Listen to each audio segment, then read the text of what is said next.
Efesios, hermanos, capítulo 2, del 1 al 10, cuenta con uno de los pasajes más citados, hermanos, por lo que es el cristianismo, pero no siempre bien entendido. A pesar de que con claridad el apóstol Pablo habla acerca de la gracia del Señor de una manera que podemos apreciar, siguen habiendo malos entendidos en cuanto a qué es la gracia del Señor. Así que dice la palabra del Señor, si gusta nos ponemos de pie, dice: y Él os dio vida a vosotros cuando estabais muertos en vuestros delitos y pecados, en los cuales anduviste en otro tiempo, siguiendo la corriente de este mundo, conforme al príncipe de la potestad del aire, el espíritu que ahora opera en los hijos de desobediencia, entre los cuales también todos nosotros vivimos en otro tiempo, en los deseos de nuestra carne, haciendo la voluntad de la carne y de los pensamientos, y éramos por naturaleza hijos de ira, lo mismo que los demás. Pero Dios, que es rico en misericordia, por su gran amor con que nos amó, aun estando nosotros muertos en pecados, nos dio vida juntamente con Cristo, por gracia sois salvos. Y juntamente con Él nos resucitó, y asimismo nos hizo sentar en los lugares celestiales con Cristo Jesús, para mostrar en los siglos venideros las abundantes riquezas de su gracia en su bondad para con nosotros en Cristo. Porque por gracia sois salvos por medio de la fe, y esto no de vosotros, pues es don de Dios, no por obras, para que nadie se gloríe. Porque somos hechura suya, creados en Cristo Jesús para buenas obras, las cuales Dios preparó de antemano para que anduviésemos en ellas. Vamos a orar. Amantísimo Dios y Padre eterno,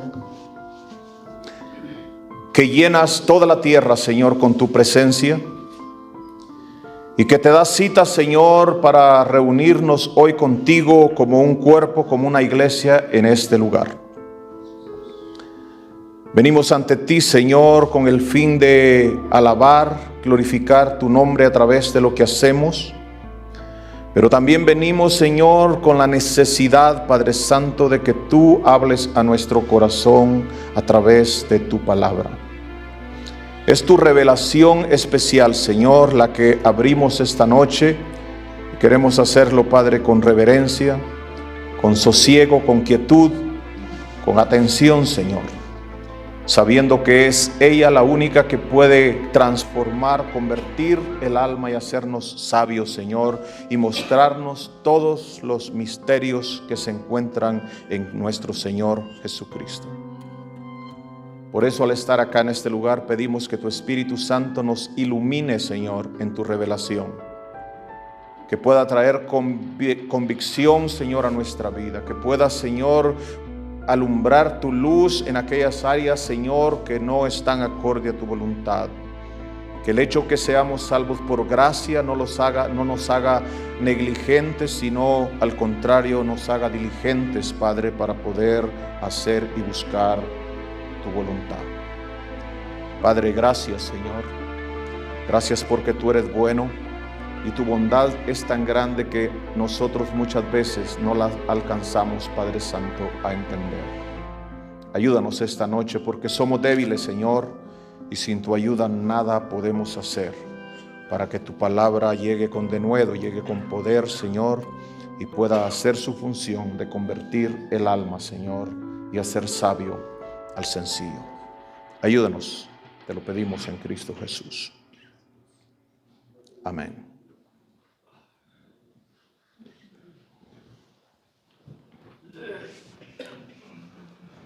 Hace algunos años atrás, o muchos años atrás, estaba todavía vivo C.S. Lewis, Hubo una reunión de diferentes religiones en Inglaterra y estaban tratando de encontrar qué era lo que hacía verdaderamente diferente a una religión de la otra. Y aunque habían muchas cosas como distintivo de la diferencia de las religiones,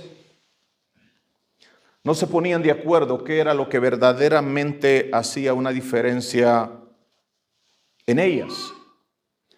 Así que estaban en una discusión en cuanto a eso y algunos dijeron, bueno, lo que hace diferente el cristianismo de otras religiones es que Dios se encarnó.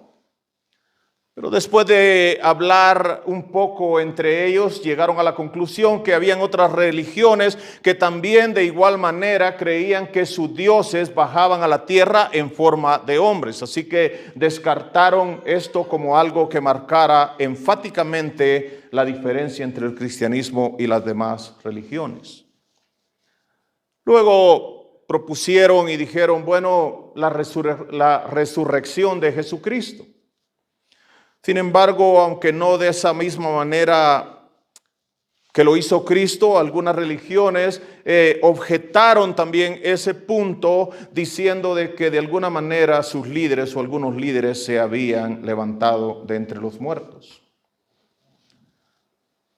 C.S. Lewis, que era un teólogo de la época del siglo XX, del siglo pasado, murió en 1963, quien fue el que escribió las crónicas de Narnia, iba entrando y se le abordó con la pregunta y él dijo, la diferencia del cristianismo es fácil.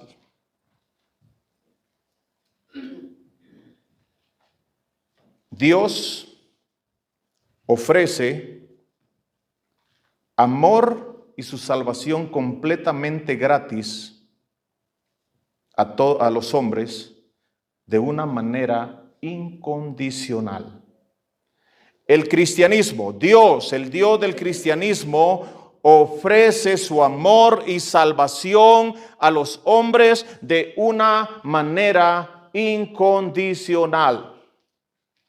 La mayoría de religiones que vamos a abordar van a llevarnos a que el hombre necesita hacer algo para poder alcanzar la salvación. Y es el cristianismo el único que enseña, hermanos, que el hombre no necesita hacer nada, que Cristo hizo todo lo que el hombre no podía hacer para alcanzar su salvación a través de la gracia y de la misericordia de nuestro Señor Jesucristo.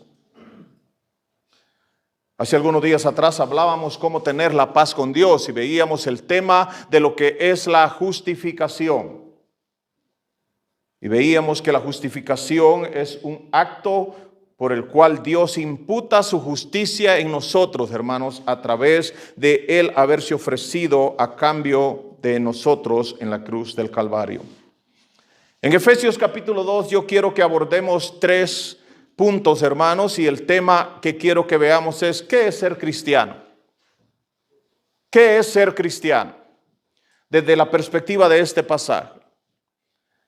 Y es lo que quiero que tenga en mente. ¿Qué es ser cristiano?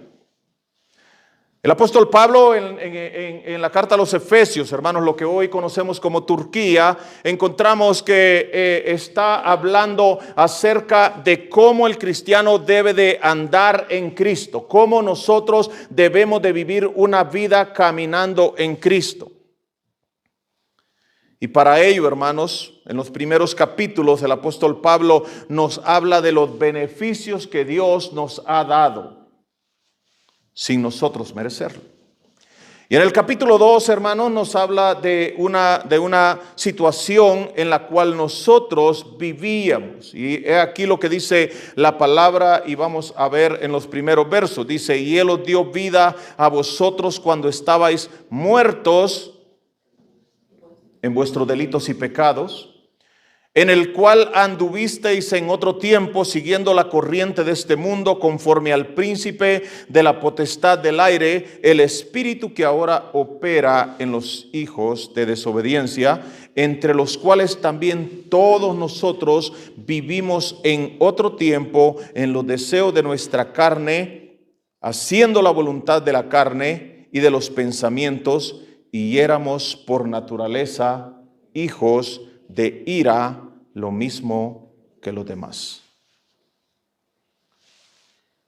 ¿Qué es ser cristiano? Es lo que vamos a responder esta noche. Y lo primero que quiero que veamos que es alguien que ha sido rescatado de su estado miserable espiritual. Un cristiano es alguien que ha sido rescatado de su miserable estado espiritual. Vea cómo la Biblia nos lo menciona en el pasaje. Lo primero que vemos es que dice la palabra que nosotros estábamos ¿qué? Muertos en nuestros delitos y pecados. Estábamos muertos en nuestros delitos y pecados. No teníamos la capacidad, no teníamos la habilidad, éramos incapaces, no teníamos el entendimiento. No podíamos hacer nada, estábamos inertes, no teníamos la capacidad de buscar a Dios. La palabra del Señor nos lo dice con mayor claridad en Romanos capítulo 3, ¿verdad? Que lo hemos citado bastante en algunas ocasiones del 10 al 11, donde el pasaje en Romanos 3:10 nos dice que no hay justo ni aun uno, que no hay quien, ¿qué dice? No hay quien entienda, no hay quien busque a Dios. Ninguno de nosotros tenemos la capacidad de buscar a Dios. Es Dios quien dejó su trono de gloria para venir a buscarnos a nosotros. Y sigue diciendo el pasaje, no hay quien entienda, no hay quien busque a Dios. Todos se desviaron, a unas se hicieron inútiles. No hay, dice, quien haga lo bueno, no hay ni siquiera uno. Somos entonces imposibilitados de buscar a Dios. No podemos tomar decisión para poder seguir a Dios, hermanos. Es Dios el que tiene que operar en nosotros algo para que podamos responder a esa gracia de Dios. Nosotros estábamos muertos en nuestros delitos y en nuestros pecados. Ser cristiano es, hermanos, alguien que ha sido rescatado de su estado miserable espiritual. Estábamos muertos. Por eso Jesucristo dejó claro allá frente a la tumba de Lázaro en Juan 11, ¿verdad?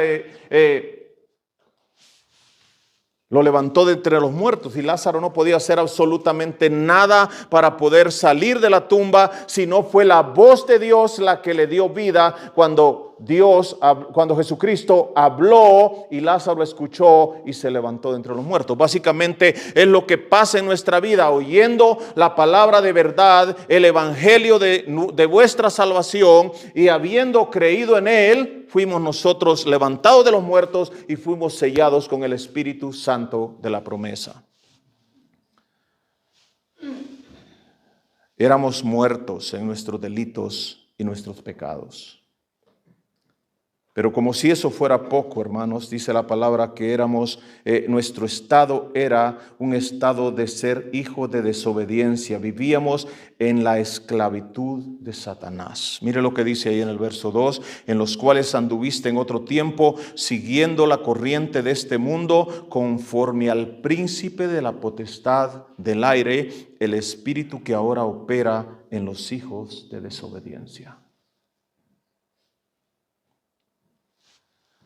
No solamente nuestra condición era que éramos muertos, ¿verdad? Por eso, como dijo un poeta, no son muertos los que yacen en la tumba fría, muertos son aquellos que tienen muerte el alma y viven todavía. Nosotros morimos, como dice la palabra en Romanos 5:12. Cuando el pecado entró al mundo por un hombre, cuando el hombre decidió desobedecer a Dios, hermanos, entonces la muerte entró a cada uno de nosotros y la muerte nos contaminó a todos nosotros. Así que nosotros nacemos en un estado de muerte espiritual. Pero no bastando con eso, la Biblia dice que nosotros entonces éramos hijos de desobediencia, esclavos de Satanás. O sea, ¿qué es lo que hace un esclavo, hermanos? Por naturaleza hace lo que desagrada a Dios. Nosotros nacemos en un estado de esclavitud. ¿Eso qué quiere decir, hermanos? ¿Que nosotros somos pecadores porque pecamos? No. Nosotros pecamos porque somos pecadores. Nuestra naturaleza está dañada, somos pecadores, nacemos en un estado de muerte y nacemos en un estado de esclavitud. O sea que nosotros hacemos cosas como resultado de lo que somos. Nuestra naturaleza está dañada. Somos esclavos de Satanás. Vivíamos, pero el pasaje en desobediencia. Vivíamos conforme a la corriente de este mundo. Es de ahí donde Dios nos rescata. Es de ahí de donde Dios nos ha sacado. Nosotros los que estamos acá, que hemos profesado creer en Cristo, somos personas que Dios nos ha rescatado de esa vana manera de vivir, dice en otro pasaje.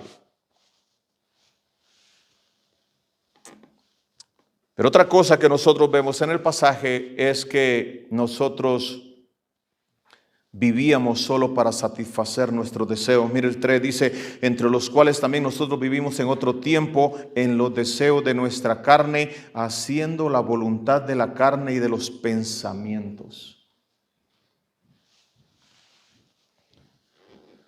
Hoy vivimos en una comunidad muy narcisista, ¿no es cierto? Y de hecho, hermanos, muy consumista. Y nosotros, hermanos, muchas veces, aunque Dios nos ha sacado de ese estado en el que vivíamos, muchas veces queremos regresar a estar viviendo en esa situación. Muchas veces, hermanos, no queremos o no hacemos lo que a Dios le agrada, sino estamos muchas veces viviendo para satisfacer nuestros deseos y nuestros caprichos y nuestra voluntad. La palabra del Señor dice que eso es parte del pasado del cristiano. Nosotros vivíamos de esa manera, vivíamos, hermanos, para satisfacer nuestra carne, para hacer nuestra voluntad. Ninguno de nosotros andaba buscando querer agradar a Dios con nuestra vida. Ninguno de nosotros tomaba en cuenta la voluntad de Dios. Ninguno de nosotros, hermanos, anhelaba conocer a Dios. Vivíamos para nosotros mismos. Había un endiosamiento de nosotros. De hecho, hermanos, como usted recordará, la promesa que Satanás le hizo al hombre en el huerto del Edén es: y seréis como dioses, como Dios. Y desde ese día acá, hermanos, el hombre ha andado queriendo tomar y eclipsar a Dios con su vida. El hombre quiere la atención, el hombre quiere que se haga su voluntad, el hombre quiere que se cumplan sus deseos, el hombre quiere tomar la primacía en todo, el hombre es el que quiere la atención, el aplauso, la gloria, la honra, el honor.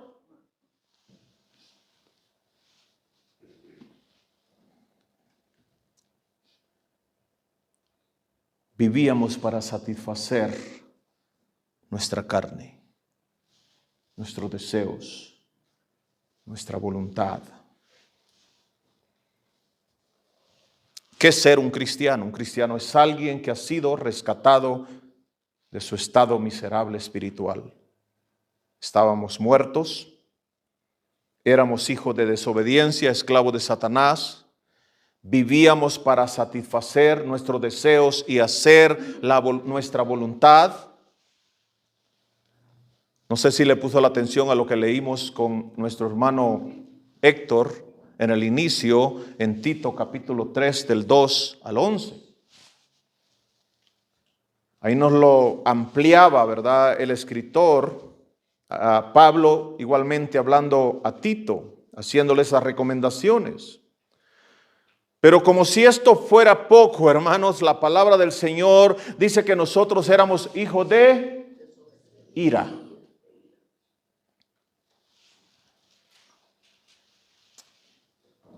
Por eso cuando nosotros escuchamos que la gente dice, ¿verdad? Dios es amor y Dios ama a todos. Muchas veces, hermanos, estamos descuidando lo que dice su palabra. en Juan capítulo 3, verso 36. La palabra del Señor dice: el que cree en el Hijo tiene vida eterna, pero el que rehúsa creer en el Hijo no verá la vida, sino que la ira de Dios está sobre él.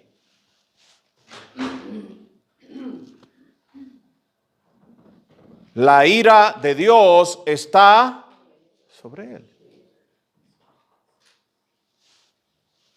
Así que encontramos y vemos, hermanos, cuál era nuestra situación espiritualmente hablando. Estábamos en una situación nefasta, estábamos en una situación decadente, éramos incapaces, no teníamos la capacidad, no teníamos el entendimiento. Dios tuvo que hacer una operación en nuestro ser, hacer sobreabundar para con nosotros su sabiduría e inteligencia y darnos a conocer el misterio de su voluntad, como lo dice ahí previamente en el capítulo 1, verso 9. Si Dios y su Espíritu no hubiese operado en nosotros a través de su palabra algo, hermanos, sobrenatural, nosotros seguiríamos en ese estado espiritual. Éramos hijos de ira. La ira de Dios pesaba sobre nosotros. La gracia de Dios es algo, hermanos, que ha traído mucha dificultad a algunas personas para poder entender.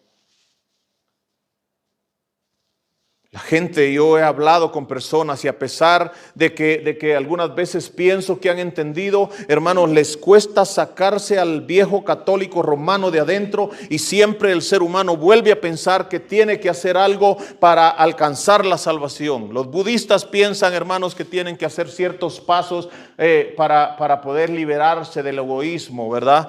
El hinduismo piensa que tiene que entrar en un proceso de reencarnación constante para que el karma se pueda adherir, ¿verdad?, a cierto Dios.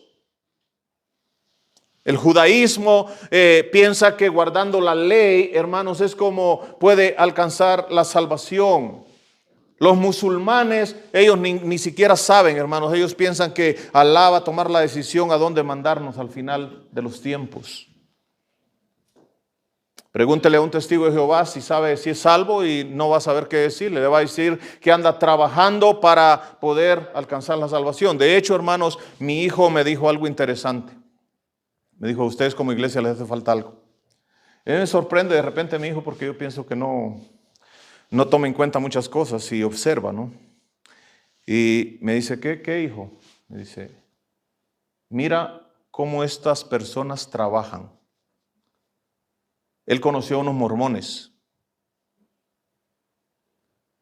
y de una u otra manera, hermanos, están ahí. Están ahí. Dice: mira los testigos de Jehová. Ahí están en la mañana en las paradas de los buses. Ahí están en el aeropuerto. Esta semana, hermanos, me llegó una carta hablando de una invitación para el servicio de resurrección de los testigos de Jehová. Y yo, ¿cómo? No se detienen, no paran. Pregúntele a un mormón si es salvo. Pregúntele a un católico si es salvo. Nos cuesta entender, hermanos, lo que este pasaje nos dice tan claridad, porque por gracia sois salvos por medio de la fe. Y esto no es de vosotros, es un regalo de Dios, no por obras para que nadie se gloríe. Así que un cristiano es aquel que ha sido rescatado. 2, un cristiano es aquel que soberanamente por Dios ha sido elegido para experimentar su misericordia, su amor, su vida, un puesto de honor, una esperanza eterna. Vea cómo lo dice el pasaje. Pero Dios, tú estabas de esta manera. Este era tu estado espiritual. Pero Dios decidió hacer algo por ti, por la misericordia y el amor. Esa es la gracia de Dios. Como decía C.S. Lewis, ¿verdad? Dios, el cristianismo es el único que ofrece salvación y amor para el ser humano sin pedir nada a cambio.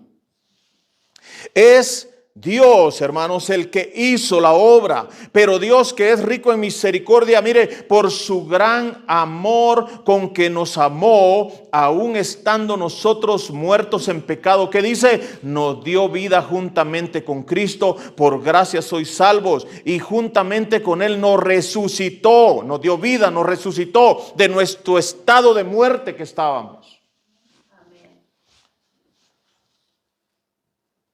Y asimismo nos hizo sentar en lugares celestiales, un puesto de honor, un puesto especial, con Cristo Jesús.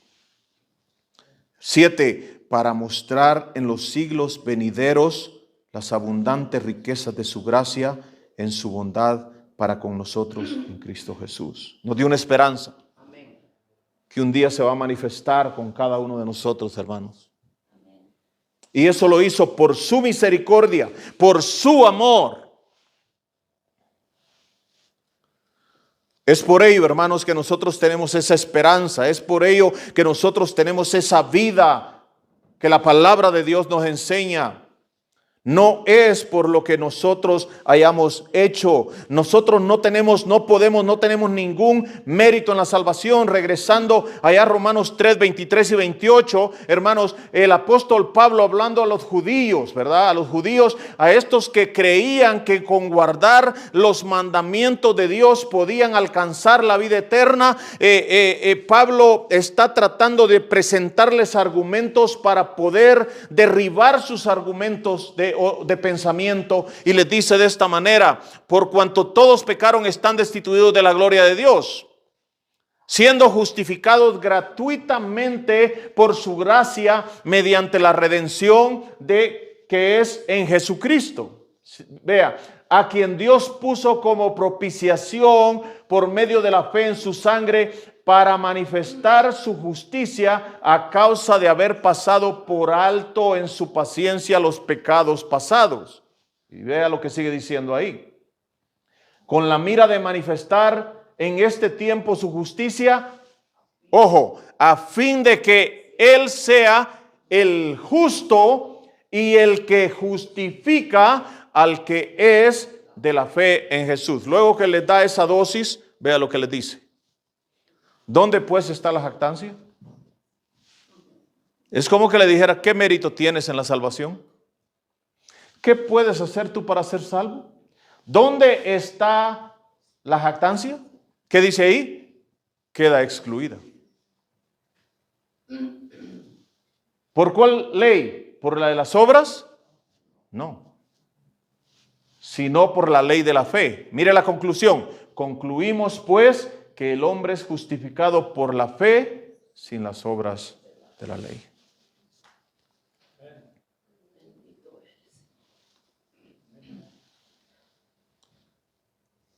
No hay que podamos hacer nosotros para alcanzar la salvación. Nosotros no podemos, no hay mérito en la salvación. Toda la honra, todo el mérito le pertenece a Cristo Jesús, porque Él es el justo y Él es el que nos justifica por su misericordia, por su amor, por su gracia, por su bondad, ofreciéndose Él en lugar nuestro, hermanos, para poder pagar la deuda que nosotros teníamos con la justicia de Dios.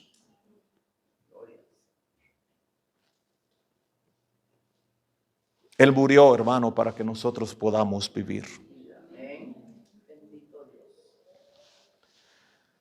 Muchas veces pensamos que esto es solamente un acto del Nuevo Testamento, hermanos, pero Dios ha sido el mismo siempre.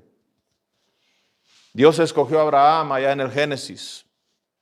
Estando y viviendo una vida como tal, vivía alejado de Dios. Sin embargo, Dios lo llamó, Dios lo escogió, Dios lo llevó. Estando David tras las ovejas, Dios le escogió. Estando, hermanos, Moisés pastoreando, Dios lo llamó para hacer su obra.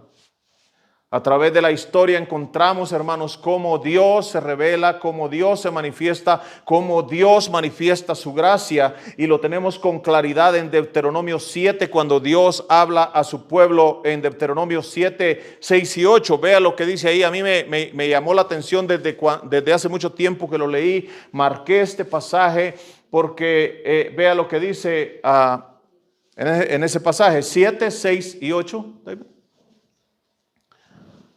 Mire lo que dice: porque tú eres pueblo santo para Jehová tu Dios.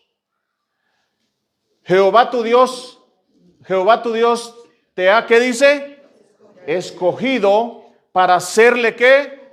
Un pueblo especial. Lo mismo que nos dice Pedro, ¿verdad? Que nosotros somos nación santa, pueblo adquirido por Dios. Bueno, Jehová tu Dios te ha escogido para hacerle un pueblo especial, más que todos los pueblos que están sobre la tierra. Entonces enorgullécete, ¿verdad? Pero mire lo que dice ahí: no por ser vosotros más que todos los pueblos os ha querido Jehová, os ha escogido, pues vosotros erais el más insignificante de todos los pueblos.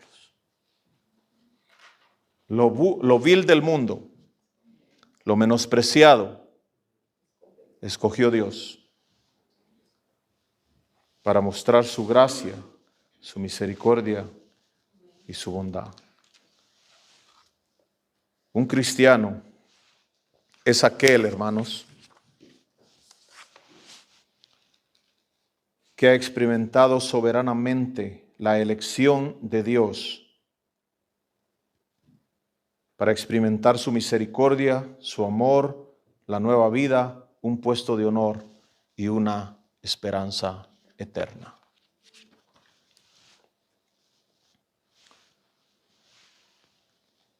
Tercero,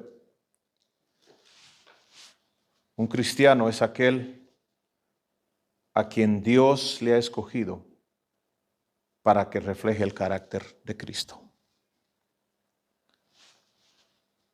Porque el hecho, hermanos, de que seamos salvos por gracia, como nos dice la palabra, porque por gracia sois salvos por medio de la fe, y esto no es de vosotros, pues es un don de Dios, no por obras para que nadie se gloríe, es lo que muchas veces ha causado un mal entendimiento. Mucha gente, de hecho, hasta aquí en la iglesia, hermanos, he tenido que tratar de explicar y muchas veces siento que no alcanzan a entender, porque hay alguien que me ha dicho en cierto momento en el pasado: bueno, entonces quiere decir que si yo no pierdo la salvación, entonces puedo vivir una vida como yo quiero.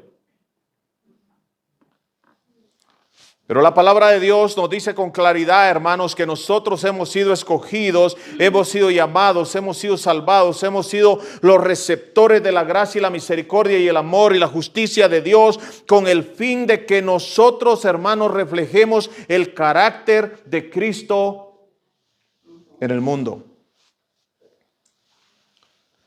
Mire, dice: porque somos hechura suya, creados en Cristo Jesús. ¿Para qué dice? Para buenas obras. Para buenas obras, las cuales Dios preparó de antemano para que anduviésemos en ellas. Si vamos allá a Tito capítulo 2.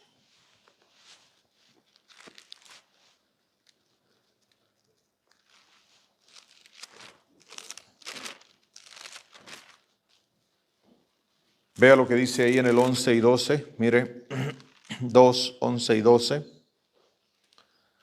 Porque la gracia de Dios se ha manifestado para salvación a todos los hombres, enseñándonos que renunciando a la impiedad y a los deseos mundanos, vivamos en este siglo tres cosas: sobria, justa y piadosamente.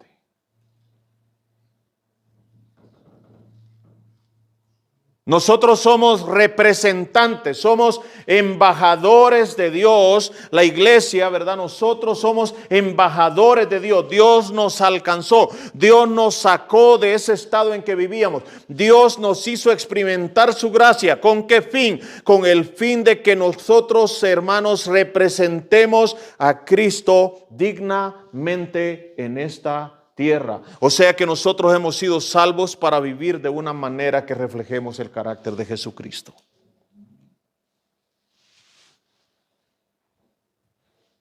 Aunque no somos salvos por obras, hermanos, somos salvos para hacer buenas obras. Sobrio, moderado, controlado, una persona con control de sí mismo por el Espíritu Santo.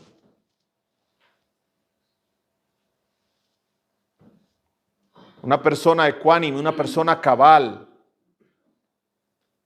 una persona que está bajo control. Vivan sobriamente. Vivan justamente. ¿Qué quiere decir, hermanos? Que nosotros debemos de vivir de una manera correcta e irreprensible. Esa es la definición que nos da un diccionario. Que debemos de vivir, una persona que vive justamente es una persona que vive correctamente e irreprensible. O sea, de hecho, hermanos, esas son las características que Pablo da a la hora de que alguien quiera hacer la obra del Señor como anciano, como pastor.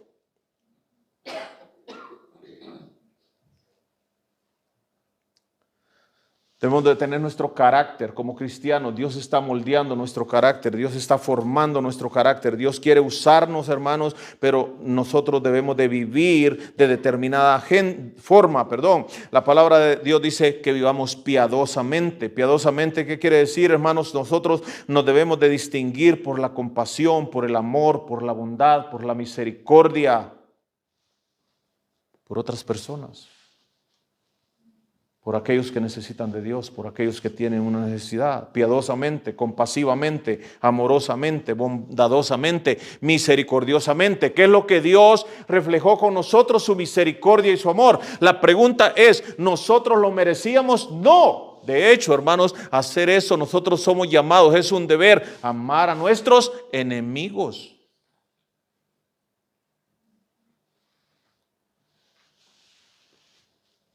Ese es el estándar que Dios nos llama. A modelar un estilo de vida no de acuerdo a este mundo, sino diferente. Porque si aman solo a los que nos aman, ¿qué dice la palabra del Señor? ¿Qué diferencia hacéis? Nosotros somos llamados a vivir una vida diferente, no indiferente, hermanos. Mateo 5, 14 al 16 nos dice que son esas obras que Dios nos llama a hacer las que van a ser luminarias en este mundo para con aquellos que no conocen a Dios. Mire lo que dice allí en 5, 14 y 16. Vosotros sois la luz del mundo, una ciudad sentada sobre un monte. ¿Estaba en el 5? 14 y 16. Ah, sí. Sobre un monte no se puede esconder. Ni se enciende una luz y se pone debajo de almud, sino sobre el candelero y alumbra a todos los que están en casa. Así alumbre vuestra luz delante de los hombres, para que vean todos vuestras ¿qué? Vuestras buenas obras. Son esas obras, hermanos, la manera como nosotros vamos a reflejar el carácter de Cristo. Son esas obras las que van, hermano, a hacer que la gente glorifique a nuestro Padre que está en los cielos. Lamentablemente, hermanos, hoy, como decía el viernes en nuestra reunión especial que tuvimos, lamentablemente, hermanos, nosotros hoy dejamos mucho que desear, y lejos de que nuestras obras traigan gloria al nombre del Señor y la gente quiera conocer a ese que transformó nuestra vida, lamentablemente hoy, hermanos, muchas personas que se autonombran como cristianos, que son nominales nada más, hermano, están trayendo deshonra al nombre de Jesucristo. De hecho, yo creo que todos hemos escuchado a alguien que nos ha dicho: para ser cristiano como fulano, mejor me quedo en casa. ¿Por qué? Porque lo que Dios nos manda a hacer, porque para lo que Dios nos alcanzó, hermanos, no estamos cumpliendo con ese propósito. Ahora, ¿cuál es el peligro de eso? Que si nosotros no estamos viviendo acorde a lo que Dios nos ha llamado a hacer, debemos de cuestionar, hermanos, si nuestra fe es genuina y es verdadera, porque los frutos, las obras, son el fruto de nuestra cristiandad, son el fruto de que nuestra fe es una fe verdadera. Santiago nos lo dice hablando de ese tema allá en el capítulo 2, 18 al 20. Nos pone tres tipos de fe: la fe intelectual, la fe emocional y la fe viva. La fe viva es la que produce obras, hermanos. Las otras fe no salvan. Mucha gente tiene mucho conocimiento de la palabra de Dios, pero no viven lo que creen. El otro día estaba viendo una persona en los medios de comunicación que sabe mucho, tiene mucho conocimiento, pero lamentablemente vive en una condición no acorde a lo que dice saber o lo que dice creer. Pero alguno dirá: tú tienes fe y yo tengo obras, muéstrame tu fe sin tus obras y yo te mostraré mi fe por mis obras. Dice el escritor: ¿tú crees que Dios es bien, que es uno? Bien haces. También los demonios, ¿qué? Creen. Y no solo creen, dice, sino que también, ¿qué? Tiemblan.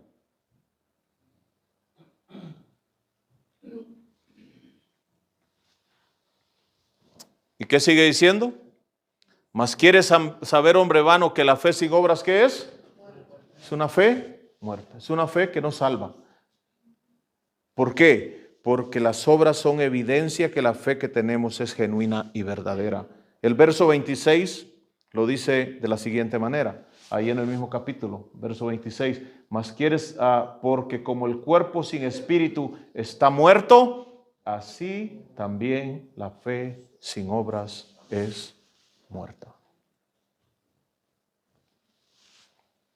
Un cristiano es aquel, hermanos, a quien Dios le ha escogido, le ha salvado de su vana manera de vivir, para que refleje en este mundo el carácter y las características de Cristo, para que los hombres puedan ver la luz de Dios y puedan ser atraídos a esa luz para darle honra y gloria a nuestro Salvador. Pregunto esta noche, hermanos: ¿están tus obras reflejando tu fe?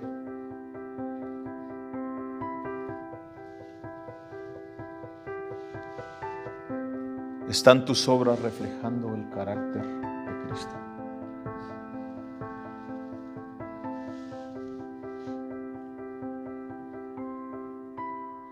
Analicemos, hermanos, porque si nuestras acciones no van de acuerdo a lo que decimos creer, la fe que decimos tener no es una fe verdadera. Que Dios nos ayude a entender que Dios hizo todo lo que nosotros no podíamos hacer para ser salvos. Y al ser salvos, nosotros debemos de vivir de una manera que agrademos a Dios, de una manera que Dios sea visto en nosotros, en este mundo que está en tinieblas.